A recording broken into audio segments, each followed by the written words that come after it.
Before we dive in, make sure you hit that subscribe button because stories like this reveal secrets, betrayals, and shocking twists that will leave you questioning everything you thought you knew about trust.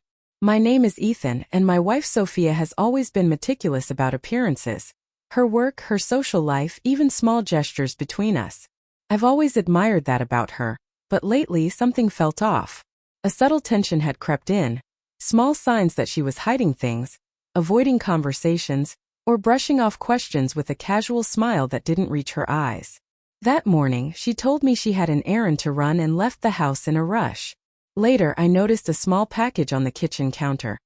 A neatly wrapped box with no name, no sender, just a faint scent of perfume that made my stomach twist. Something about it screamed secret, and I knew it wasn't meant for me to see. Throughout the day, my mind raced. Who was it from? Why didn't she mention it? My gut told me this wasn't just a friendly gift. It was something she was trying to hide. I spent the afternoon working in my home office, but my thoughts kept drifting back to the box. I rehearsed what I would say, how I would approach her without jumping to conclusions, and how I would uncover the truth calmly but firmly. When Sophia returned that evening, she walked in with a smile that felt a little too practiced. "Hey, Ethan," she said casually, setting her bag down. My eyes immediately went to the box, sitting innocently on the counter. "Oh, I saw the package," I said lightly, keeping my tone neutral. "Who's it from?" She hesitated for a fraction of a second, and that was all it took to confirm my suspicions. She murmured, "It's just a gift. From my ex, don't worry about it." Her words were quick, almost defensive, and she tried to move past it. But I couldn't let it slide. "Not this time.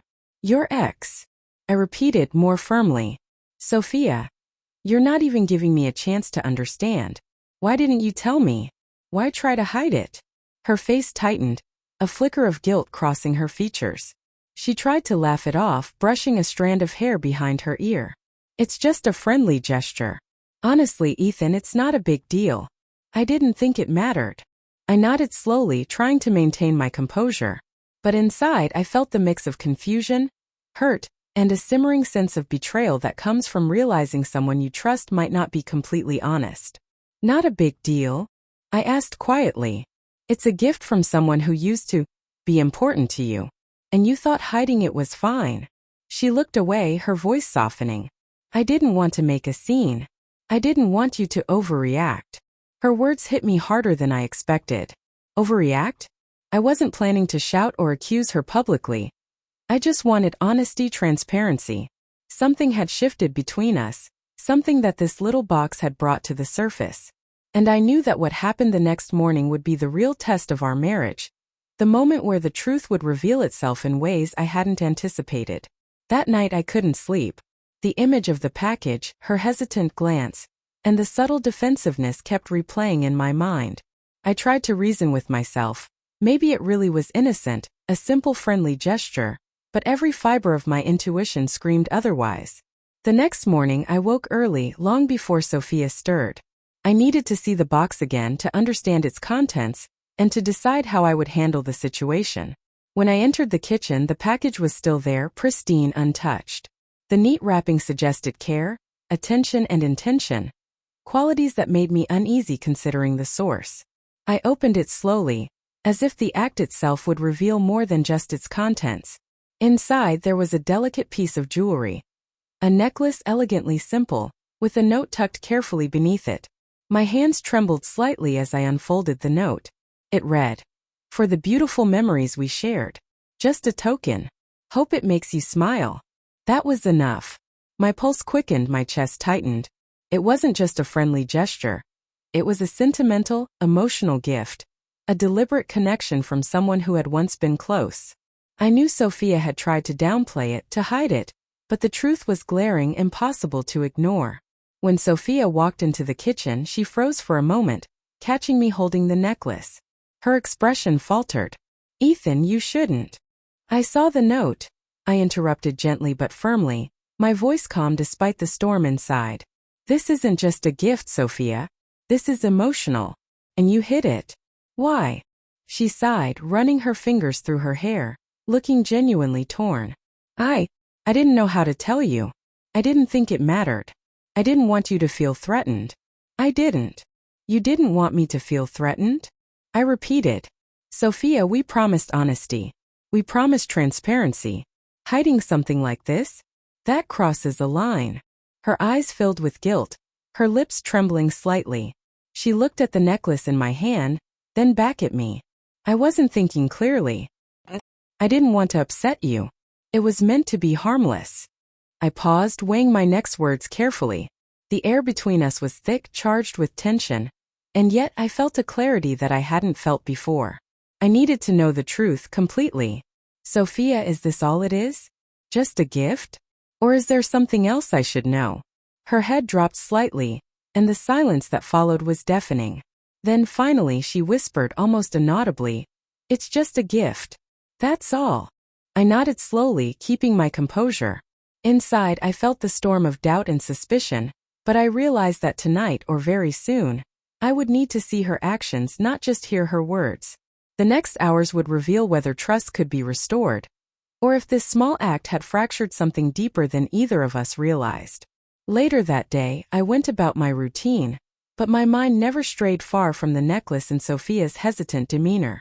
By late afternoon, she mentioned needing to step out for a meeting, giving me a moment to think, plan, and prepare for the confrontation that had been brewing silently between us. When she returned home, I decided it was time to address the situation fully. I wasn't angry. I wanted clarity, resolution, and honesty. She entered, carrying her bag and a faint scent of perfume that seemed almost calculated now. She smiled, but it didn't reach her eyes. "Ethan, I'm back," she said softly, setting her bag down. I gestured toward the kitchen, and she followed reluctantly. The necklace sat on the counter, a quiet accusation. "I've been thinking about this gift." I began, my voice calm but unwavering. "I need to know the truth. Was there anything else? Anything you haven't told me?" Her face paled slightly. She opened her mouth, hesitated, then closed it again. "It's just a gift, Ethan. I told you, that's all," she whispered. I stepped closer, locking eyes with her. "Sophia, actions speak louder than words. This wasn't a casual gesture. It was emotional, sentimental, and you tried to hide it. I need to know, were you expecting something from him? Did you enjoy this attention?" Her eyes welled up. "Ethan, I didn't. I swear. I didn't mean anything by it. I panicked when I saw how you might react. I wasn't thinking. I just didn't want to hurt you." The honesty in her voice, paired with visible guilt, made me pause. I realized this was a moment of truth, not just about a gift but about our marriage. It wasn't the necklace that mattered, but the trust and openness that had been strained. I picked up the necklace gently and held it between us. "This is not about the gift itself, Sophia. It's about hiding things from each other. That's what really hurts. I need to know we can trust each other, fully, no matter what." She nodded slowly, tears sliding down her cheeks. "You're right. I messed up. I should have told you from the start. I wasn't thinking. I never wanted to betray you." I reached out, taking her hand in mine, feeling the tension ease slightly. "We all make mistakes," I said softly, "but we also have the chance to fix them. This can't happen again." For a long moment we just stood there, hands entwined, the quiet of our home wrapping around us. Then she spoke again, a small smile breaking through her tears. "I'm sorry, Ethan. I'll do better. I promise." And in that instant, I realized the necklace wasn't a symbol of betrayal. It was a wake-up call, a reminder that even small actions, left unchecked, can shake the foundation of trust. But it also reminded us that communication, honesty, and presence could repair the cracks. Later that night, we sat together on the couch talking about everything: the past weeks, our fears, our work, and our lives. The gift that had initially caused tension became a catalyst for truth, conversation, and reconnection. That morning's shock had turned into clarity, and for the first time in weeks, I felt that quiet, steady comfort that comes from knowing your partner sees you, understands you, and is willing to fight for the trust you share.